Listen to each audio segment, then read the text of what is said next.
आज की इस वीडियो में हम लोग करेंगे classical theory of international trade. अगर तुम जीएनडीयू से हो, पीयू से हो या किसी भी यूनिवर्सिटी से हो और तुम्हारे पास इकोनॉमिक्स एज अ सब्जेक्ट है जिसके अंडर तुम्हारे पास ये वाला चैप्टर है या लिखा है थियोरी ऑफ कंपैरेटिव कॉस्ट या theory of absolute advantage and comparative advantage, तो ये जो लेक्चर है वो तुम्हारे लिए है। इस चैप्टर के ये वाला पार्ट और आने वाले सभी पार्ट्स को बहुत ही ध्यान से देखना, और फिर ये मेरी गारंटी है कि इसमें कोई भी ऐसी चीज़ नहीं होगी जो तुम्हें ना आती हो। स्पेशली अगर मैं जीएनडीयू वालों की बात करूं तो उनके सिलेबस में लिखा है theory of absolute advantage, comparative advantage, ऐसे अलग अलग, और ये दोनों इसी चैप्टर के अंडर आती हैं। ठीक, सो ये बात हो गई कि आखिर ये लेक्चर्स और ये वीडियो है किसके लिए। अब स्टार्ट करते हैं सीधा इस चैप्टर को विद इंट्रोडक्शन।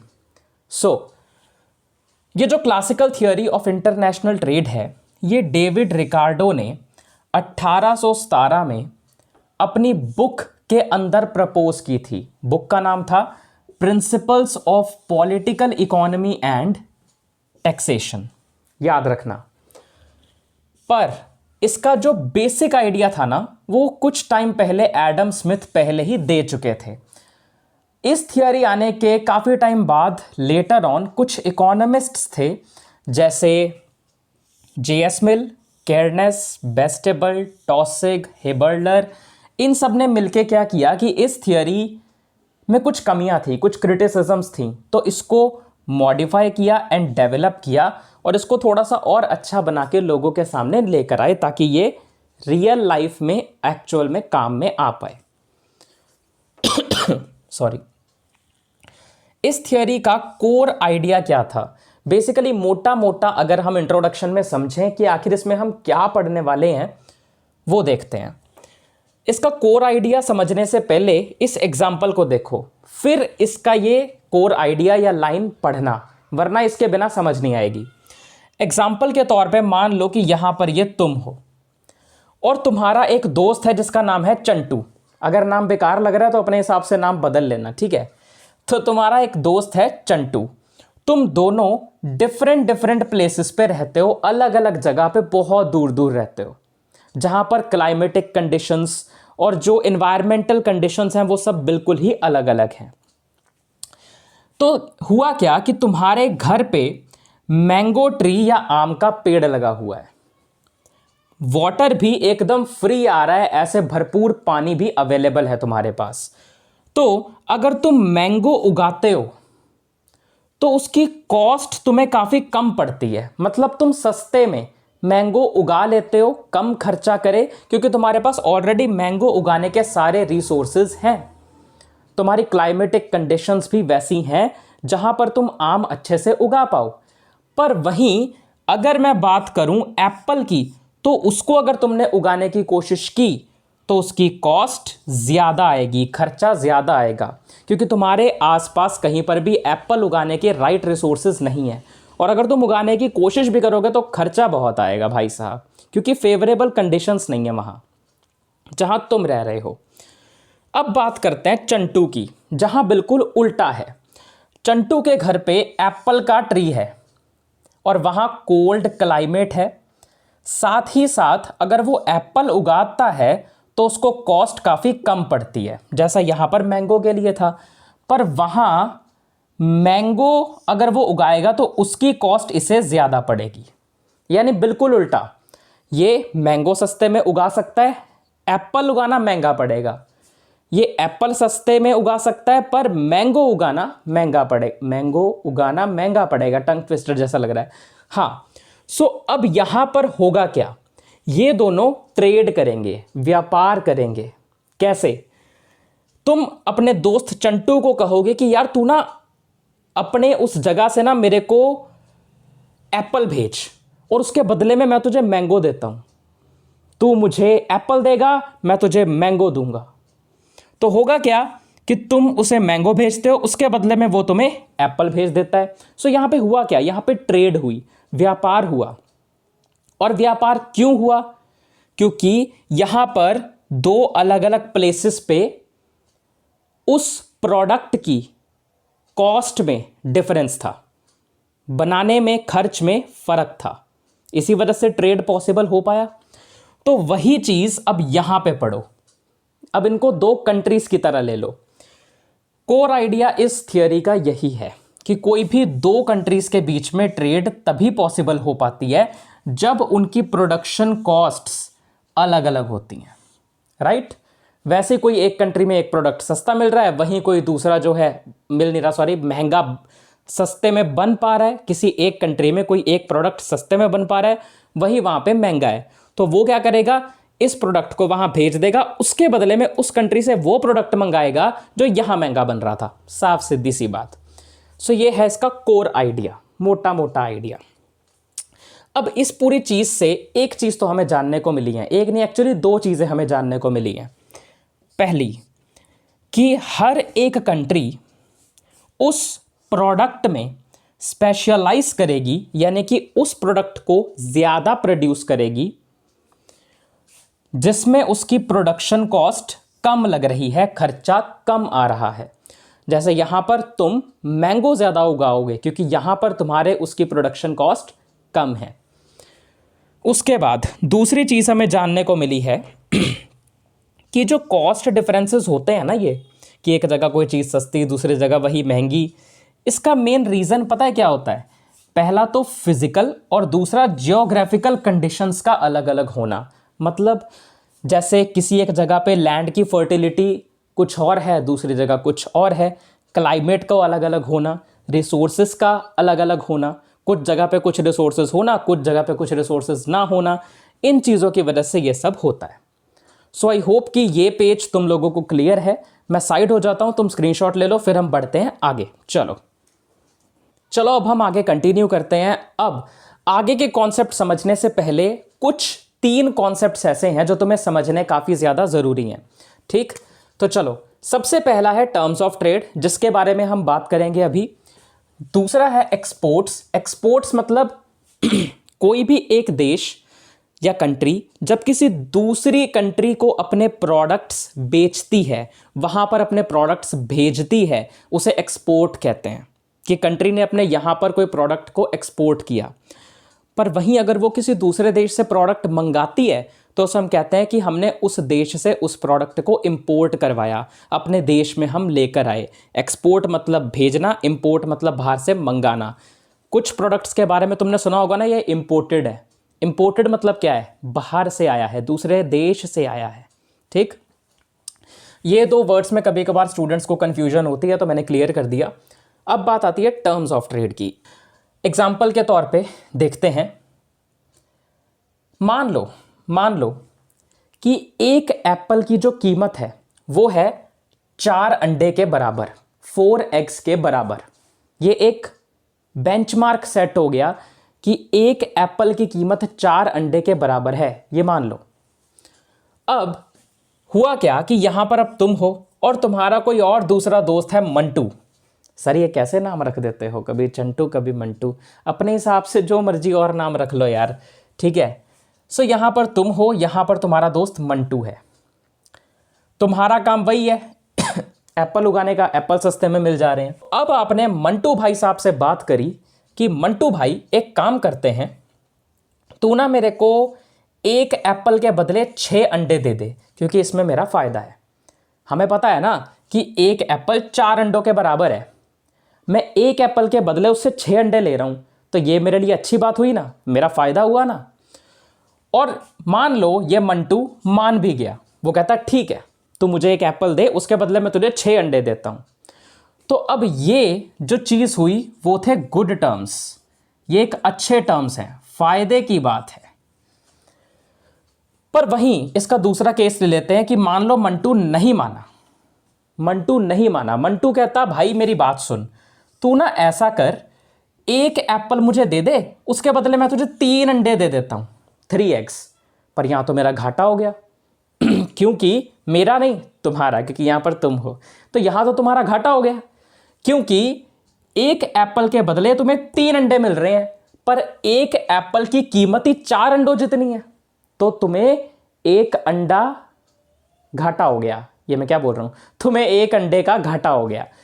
तो यहां पर बात ही हुई कि अब चीज तुम्हारे फेवर में रही नहीं, तो इसको कहेंगे बैड टर्म्स। चलो, सो केस 1 में एक एप्पल जो है वो 6 अंडों के बराबर के लिए उसने ऐसा टर्म रखा कि ऐसा करते हैं। मंटू मान गया तो ये गुड टर्म्स है। वो नहीं माना, मान लो वो कह रहा है कि एक एप्पल के बदले मैं तुझे सिर्फ 3 ही अंडे दूंगा, तो ये बैड टर्म है। अब इससे हमें सीखने को क्या मिला भाई? इसको टर्म्स ऑफ ट्रेड के कॉन्सेप्ट के जरिए समझते हैं। अब मान लो दो देशों के बीच में व्यापार होना है, तो अब कोई एक देश कितना एक्सपोर्ट करेगा और वहां से वो कितनी चीजें इंपोर्ट करेगा, इसका जो एक्सचेंज रेशियो है यही टर्म्स ऑफ ट्रेड होता है। जो एक्सचेंज रेशियो है, जैसे यहां पर एक एप्पल के बदले 6 अंडे मिल रहे थे, this is the exchange ratio कि उसने एप्पल समझ लो एक्सपोर्ट किया, एक्स वो इंपोर्ट करेगा। तो यहां पर उसे वो सही दाम में सब कुछ मिल रहा था, उल्टा फायदा भी हो रहा था, तो वो एक गुड टर्म्स थे, या कहो तो फेवरेबल टर्म्स ऑफ ट्रेड था। वहीं अगर बात की जाए दूसरे केस में, तो ये अनफेवरेबल टर्म्स ऑफ ट्रेड था। सो बेसिकली एक्सपोर्ट और इंपोर्ट के बीच में एक्सचेंज रेशियो कितना है, कोई भी चीज अगर एक कंट्री एक्सपोर्ट कर रही है तो उसके बदले में वो कितनी चीजें इंपोर्ट कर रही है, या उसके कंपैरेटिवली कितनी चीजें वो इंपोर्ट कर रही है, ये होते हैं टर्म्स ऑफ ट्रेड। ठीक, अब गुड टर्म्स या फेवरेबल टर्म्स ऑफ ट्रेड कब होते हैं इकोनॉमिक्स की भाषा में कहा जाए तो, without any this hypothetical example, economics की भाषा में कहा जाए तो फेवरेबल टर्म्स ऑफ ट्रेड क्या होते हैं? जब किसी कंट्री के एक्सपोर्ट्स ज्यादा हों देन द इंपोर्ट्स, जब वो कंट्री बाहर ज्यादा प्रोडक्ट्स भेज रहा हो और कम इंपोर्ट्स कर रहा हो, तो वो फेवरेबल टर्म्स ऑफ ट्रेड है। पर वहीं उसका उल्टा हो गया, यानी एक्सपोर्ट्स अगर कम हो रहे हैं देन इंपोर्ट्स, तो ये अनफेवरेबल टर्म्स ऑफ ट्रेड है, उल्टा। सो आई होप कि यहां से तुम्हें टर्म्स ऑफ ट्रेड बहुत अच्छे से समझ आ गया होगा। टर्म्स ऑफ ट्रेड है एक्सपोर्ट्स और इंपोर्ट्स के बीच का exchange ratio. Favourable terms of trade क्या होते हैं, अनफेवरेबल टर्म्स ऑफ ट्रेड क्या होते हैं। आई होप ये चीज तुम्हें क्लियर है। अब हम बढ़ते हैं अपने कॉन्सेप्ट के ऊपर। मेन ये तो सिर्फ समझने वाली चीजें थी जो आगे बढ़ने से पहले तुम्हें पता होनी चाहिए। क्लासिकल इकोनॉमिस्ट्स का ना ये मानना था कि जो ट्रेड के टर्म्स हैं या टर्म्स ऑफ ट्रेड हैं, वो स्पेशलाइजेशन के बेसिस पर ही डिटरमाइन होते हैं। मतलब जो स्पेशलाइजेशन की बात हमने करी ना, कि एक पर्टिकुलर प्रोडक्ट जिसको बनाने में कॉस्ट कम लग रही है उसे ज़्यादा बनाना और एक्सपोर्ट करना, ये स्पेशलाइजेशन है। तो ये स्पेशलाइजेशन के बेसिस पर ही टर्म्स ऑफ ट्रेड डिटरमाइन होते हैं। इस चीज़ का ध्यान रखना। अगर ये लाइन तुम्हें समझ नहीं आई तो इसको दूसरी तरह से भी कहा जा सकता है। इन शॉर्ट या और इन मोर सिंपल लैंग्वेज, कोई भी कंट्री उस प्रोडक्ट को एक्सपोर्ट करेगी जिसमें उसकी स्पेशलाइजेशन है, जो वो कम कॉस्ट में बना दे रही है उस प्रोडक्ट को वो कंट्री ज़्यादा बनाएगी और उसे वो एक्सपोर्ट करेगी। एंड वही कंट्री इंपोर्ट किन प्रोडक्ट को करेगी जिसमें वो इनएफिशिएंट है, मतलब जिसको बनाने में उसकी कॉस्ट ज़्यादा आ रही है। सेम वही चीज़ बार बार रिपीट हो रही है। तो यहाँ से हमारा इंट्रोडक्टरी पार्ट कंप्लीट होता है। अब हम आ गए हैं इसके दूसरे पार्ट पे, which is meaning of theory of comparative costs. यानी अब ये कंपैरेटिव कॉस्ट्स की जो थियोरी है, इसका मीनिंग क्या है। देखो, कोई भी कंट्री ना उस प्रोडक्ट में स्पेशलाइज करेगी जिसमें उसका कंपैरेटिव कॉस्ट एडवांटेज होगा। अब ये कंपैरेटिव कॉस्ट एडवांटेज क्या होता है? कोई भी कंट्री प्रोडक्ट में स्पेशलाइज करेगी, ये तो समझ आ गया, पर वो उसी प्रोडक्ट में स्पेशलाइज करेगी जिसमें उसका कंपैरेटिव कॉस्ट एडवांटेज है। मतलब देखो यार, कंपैरेटिव कॉस्ट एडवांटेज ये टर्म समझने से पहले तुम्हें समझना होगा कि अपॉर्चुनिटी कॉस्ट क्या होती है। इसको समझने के लिए भी एग्जाम्पल लेते हैं। अपॉर्चुनिटी कॉस्ट का मतलब क्या होता है? एग्जाम्पल, मान लो तुम्हारे पास 2 घंटे का वेला टाइम है टाइम पास करने के लिए, और तुम 2 चीज़ें कर सकते हो। तुम्हारे पास 2 ऑप्शंस हैं, या तो तुम क्रिकेट खेलने जाओ या तो तुम इकोनॉमिक्स पढ़ लो। वैसे तो मुझे पता है कि तुम क्रिकेट ही खेलने जाओगे, पर मान लो कि तुमने चुना मैं इकोनॉमिक्स पढ़ूंगा। आधे से ज़्यादा बच्चों के मुंह से छी ये निकल गया होगा, पर ऐसे बेइज्जती नहीं करते। सब्जेक्ट सब्जेक्ट होता है, हर एक सब्जेक्ट की अपनी एक रिस्पेक्ट है, अपनी एक वैल्यू है, चाहे वो इकोनॉमिक्स हो चाहे वो मैथमेटिक्स हो, और उसके लिए डिजर्विंग बनना पड़ता है। तो ऐसी चीज़ें नहीं करनी। अब देखो, तुम्हारे पास 2 घंटे हैं, क्रिकेट या इकोनॉमिक्स में से तुम किसी एक चीज़ को चुन सकते थे, तुमने इकोनॉमिक्स चूज़ कर लिया। तो यहाँ पर क्या हुआ, तुमने एक ऑप्शन चूज़ किया और उस ऑप्शन पर अपना टाइम देने के लिए तुमने किसी दूसरे ऑप्शन को सेक्रीफाइस कर दिया। यानी कि यहां पर इकोनॉमिक्स पढ़ने के लिए तुमने क्रिकेट को सेक्रीफाइस कर दिया, यानी ये 2 घंटे तुमने क्रिकेट में नहीं बल्कि इकोनॉमिक्स पढ़ने में दे दिए। सो जो चीज़ तुमने चूज नहीं करी वही है तुम्हारी अपॉर्चुनिटी कॉस्ट, यानी इस केस में क्रिकेट है तुम्हारी अपॉर्चुनिटी कॉस्ट, तो तुमने चूज नहीं किया। ठीक, अब समझो कंपैरेटिव कॉस्ट एडवांटेज का कॉन्सेप्ट। देखो, इसको मैं कुछ और समझाने वाला था, बट मैं सोच रहा हूं पहले ये समझ लो, उसके बाद अपने आप तुम्हें समझ आ जाएगा कि मैंने ये क्यों समझाया। अब कंपैरेटिव कॉस्ट एडवांटेज का कॉन्सेप्ट समझो। समझ लो यहां पर तुम हो और यहां पर तुम्हारा कोई दोस्त है। अब इस दोस्त का नाम तुम अपने हिसाब से जो मर्जी रख लो, टेंशन मत लो, अब मैं कोई चंटू मंटू नाम नहीं रखूंगा, वरना तुम कमेंट्स में बोलने लग जाओगे मेरे को। तो तुम्हें अपने हिसाब से जो नाम रखना है तुम रख लो। मान लो यहाँ पर तुम हो, तुम्हें मैथ्स का एक सम सॉल्व करने में 1 घंटा लगता है। सर 1 घंटा? अरे मान लो ना यार, मानने में क्या जाता है, ठीक है। और यहाँ पर तुम्हें इंग्लिश का एक पेज लिखने में 2 घंटे जाते हैं। सर आप तो हद कर रहे हो, इतना थोड़ी लगता है। अरे मान लो ना, मान लो मैथ्स का एक सम सॉल्व करने में मान लो तुम्हें 1 घंटा लगता है, इंग्लिश का एक पेज लिखने में मान लो तुम्हें 2 घंटे लगते हैं। वही तुम्हारा जो दोस्त है उसे मैथ्स का एक सम सॉल्व करने में 2 घंटे लगते हैं और इंग्लिश का एक पेज लिखने में 3 घंटे लगते हैं। अब यहाँ पर मैथ्स और इंग्लिश दोनों को करनी आती है, पर कंपैरिजन देखो, तुम क्या कर रहे हो, अपने टाइम में से मैथमेटिक्स को 1 घंटा देके अपना वो 1 घंटा लूज कर रहे हो, और वहीं तुम्हारा जो फ्रेंड है उसे 2 घंटे लग रहे हैं तो वो अपने 2 घंटे लूज कर रहा है। अब तुम इंग्लिश करने में अपने 2 घंटे बर्बाद कर रहे हो, लूज कर रहे हो, सॉरी बर्बाद नहीं, लूज कर रहे हो, वहीं तुम्हारा फ्रेंड 3 घंटे लूज कर रहा है। यहां पर समझने वाली बात क्या है, देखो यहां पर ना तुम दोनों चीजें कर सकते हो, मैथ्स भी इंग्लिश भी तुम भी कर सकते हो, तुम्हारा दोस्त भी कर सकता है, पर फर्क क्या है, यहां पर तुम अपना फायदा सोचो। तुम अपने दोस्त को कहोगे भाई ऐसा करते हैं, मैं ना मैथमेटिक्स करता हूं और तू इंग्लिश कर, बाद में ना हम नोट्स एक्सचेंज कर लेंगे।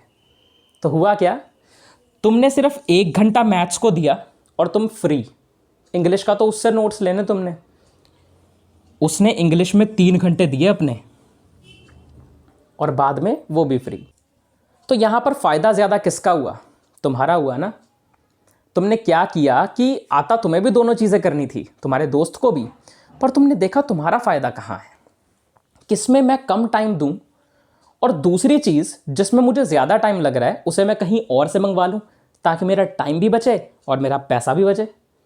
पैसा ट्रेड या व्यापार के केस में आ जाएगा जब यहां 2 फ्रेंड्स, तुम और तुम्हारे फ्रेंड की जगह कंट्रीज होंगी। आया कुछ समझ? नहीं आ रहा? थोड़ा दिमाग पे जोर डालो यार। 2 कंट्रीज हैं, दोनों ही राइस और व्हीट दोनों के दोनों चीजें प्रोड्यूस कर सकती हैं, पर कोई एक कंट्री चाहती है कि मैं सिर्फ कोई एक चीज प्रोड्यूस करूं और दूसरी चीज मैं किसी दूसरी कंट्री से मंगवा लूं, जिससे मेरा टाइम भी बचेगा और मेरा पैसा भी बचेगा।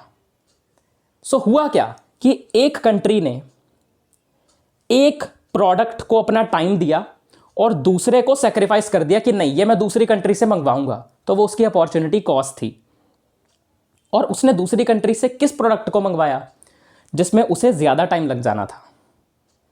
यहां पर 1 घंटा मैथ्स करने में पर 2 घंटा इंग्लिश करने में लग रहा है, तो इंग्लिश करने में ज्यादा टाइम लग रहा है ना उसे, तो वो इंग्लिश कह रहा है कि वो उससे नोट्स ले लेगा क्योंकि उसमें उसे टाइम कम लग रहा है करने में, है कि नहीं।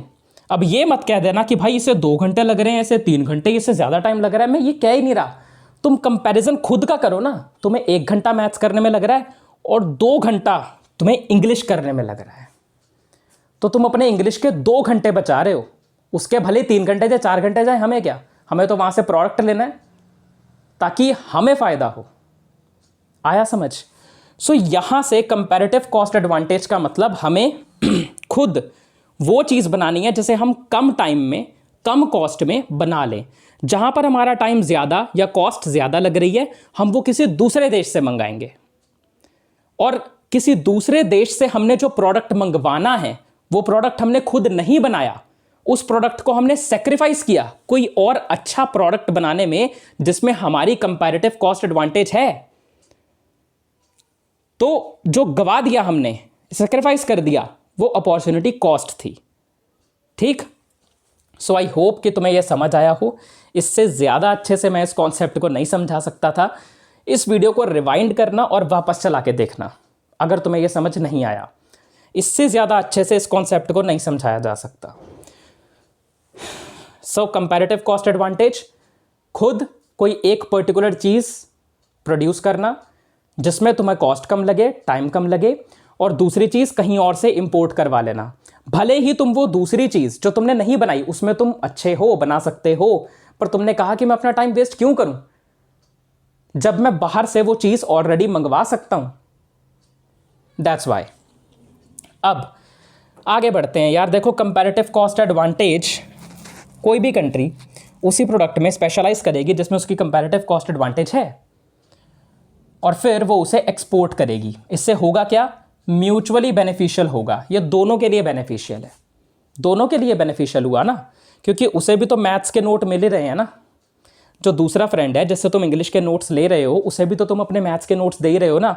उसके 2 घंटे भी तो तुम बचा ही रहे हो ना। वो अलग बात है कि अपना फ़ायदा ज़्यादा हो रहा है, पर उसका भी हो रहा है। सो ये म्यूचुअली बेनिफिशियल है, दोनों के फ़ायदे की बात है। और कोई भी कंट्री उस प्रोडक्ट को इंपोर्ट करवाएगी या बाहर से मंगवाएगी जिसमें उसकी कंपैरेटिव कॉस्ट डिसएडवांटेज है। कंपैरेटिव कॉस्ट एडवांटेज का उल्टा कंपैरेटिव कॉस्ट डिसएडवांटेज। एक्सपोर्ट करेगी जिसमें एडवांटेज है, इंपोर्ट करेगी जिसमें डिसएडवांटेज है। अब सैमुअल्सन की एक लाइन है जो यहाँ पर लिखी है, तुम पढ़ सकते हो। इतनी कोई मुश्किल वर्डिंग नहीं है, इतनी कोई मुश्किल लाइन नहीं है। हर एक कंट्री उस कमोडिटी में या उस प्रोडक्ट में स्पेशलाइज करेगी जिसमें उसकी कंपैरेटिव एडवांटेज है, एंड उसको वो एक्सपोर्ट करेगी, एंड वो इंपोर्ट उस प्रोडक्ट को करेगी जिसमें उसकी डिसएडवांटेज है। राइट? उसके बाद ऐसे ही आर शॉन और जेकब वाइनर जैसे कुछ इकोनॉमिस्ट थे जिन्होंने इसी चीज़ को सपोर्ट करते हुए इसी चीज़ के फेवर में अपने अपने व्यूज़ शेयर किए थे। आई होप कि इतनी चीज़ें तुम्हें क्लियर हैं, नोट कर सकते हो। मैं साइड हो जाता हूँ और फिर आगे की बातें करते हैं। चलो, सो आज का ये पार्ट 1 यहाँ कंप्लीट होता है। वीडियो छोड़ के मत जाना। इतना बता दे रहा हूँ कि नेक्स्ट पार्ट से हम इसको एजम्पशंस से कंटिन्यू करेंगे और फिर फर्दर आगे पढ़ते जाएंगे और इस चैप्टर को अच्छे से कंप्लीट करेंगे। फिलहाल अब टाइम आ चुका है एंड वाले ज्ञान का। जो मेरे पुराने स्टूडेंट्स हैं जिन्होंने पिछले सेमेस्टर में भी मुझसे पढ़ा है, उन्हें पता है कि हर लेक्चर के एंड में होता है एक ज्ञान वाली बात जो पढ़ाई से थोड़ी हटके हो पर कुछ ना कुछ सिखा दे। मुझे ना याद आया कि मैंने कुछ दिन पहले ही एक इंटरव्यू में एक लाइन सुनी थी, किसी ने बड़े कमाल की बात कही है, मैं कभी नहीं हारता, मैं यहीं रहूँगा, अपनी सारी रिस्पॉन्सिबिलिटीज़ पूरी करूँगा, अपना करियर बनाऊँगा, सारी प्रॉब्लम्स फेस करूँगा हंसते हंसते। कभी निराश नहीं होऊंगा और मुझे कोई निराश कर भी नहीं सकता क्योंकि मेरे साथ कृष्ण है। तो बस यार, इसी नोट पर आज की इस वीडियो को कंप्लीट करते हैं, रैप अप करते हैं। मिलता हूं तुम लोगों से अगले लेक्चर में। कंटिन्यू करेंगे विद एजम्पशंस और फिर आगे फर्दर करते जाएंगे। अगर ये वीडियो अच्छी लगी हो तो लाइक कर देना, शेयर कर देना ज़्यादा से ज़्यादा उन स्टूडेंट्स के साथ जिनको इसकी नीड है। नीचे अच्छा सा कमेंट कर देना, कोई फीडबैक हो तो वो भी दे सकते हो। नेक्स्ट वीडियो वैसे तो इसकी अजम्पशंस पर आएगी, पर अगर कोई और टॉपिक करने में भी इंटरेस्टेड हो तो कमेंट्स में ज़रूर बता देना। अगर मैं कर सकता हुआ तो ज़रूर करवाऊँगा। सब्सक्राइब कर देना AVM स्टडी हब को, नोटिफिकेशन बेल को दबा देना। और मैं मिलूँगा तुम लोगों से अगले लेक्चर में। Okay, tata, bye bye, take care.